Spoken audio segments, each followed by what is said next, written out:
Hi everybody, welcome to Daily IELTS English, a short video where I will discuss the techniques that I show to my students to help them improve their speaking in English and get a higher score on the IELTS speaking test. I'll discuss the technique first and then I will demonstrate with my own answer.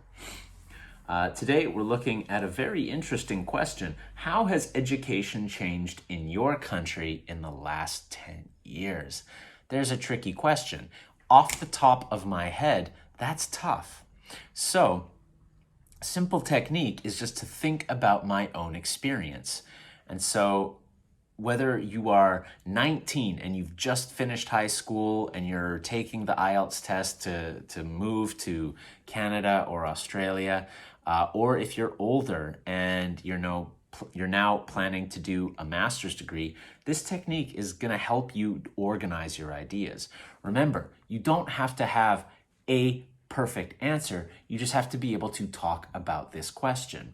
Simple way I would do that, I would say, well, 10 years ago, but now, so. So 10 years ago, what was it like? But now, what is it like today? So even if you've just finished high school, you remember elementary school. What's different? Today, I would think if you're maybe 25, you're thinking about when you're 15, you probably didn't have iPads in the classroom, or you wouldn't use your phone in the classroom. To be honest, I'm not sure if kids today are using their phones in class or not, but definitely there's going to be more technology. It's kind of an easy possible answer there. Personally, if they asked me about 10 years, I might have said, well, when I did my undergrad degree, we had very limited research material available. We only had a few electronic resources and the libraries. I remember, in fact, that when I was doing a research paper for an international relations course, we had access to a company or a journal called JSTOR. And when I did my master's a few years ago, not only did they have JSTOR, but they had possibly hundreds more of these electronic journals. So, there it is. So today, we definitely have more access to information and research. So again, I start with 10 years ago. Now, admittedly, that was more like 20 years ago when I did my undergrad. So 20 years ago, this is what we had. Today, this is what we have. So, all right, and that's really the important thing. It might take you a bit of time to organize your answer. So start with, well, this is what it was like 10 years ago. Here's what it's like today. So here's my conclusion.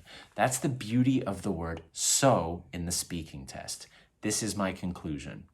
10 years ago, we didn't have as many electronic journals that were available to us. Today, we have hundreds. When I was put on Google Scholar, I was blown away by how much information I had access to through the university. So I guess we simply have a lot more access to information.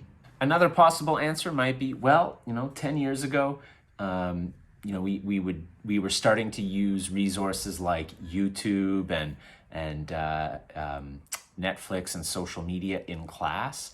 Today, it's quite normal, and in fact, it's almost surprising if you don't use social media or websites like YouTube in your lessons. So I guess we've become more accepting of this kind of technology. Again, very simple, but really a good way to extend ideas. All right, everyone, that's all for today. Really short. Hope you enjoyed that. Keep that in mind. In the past, but now, so. Draw the conclusion.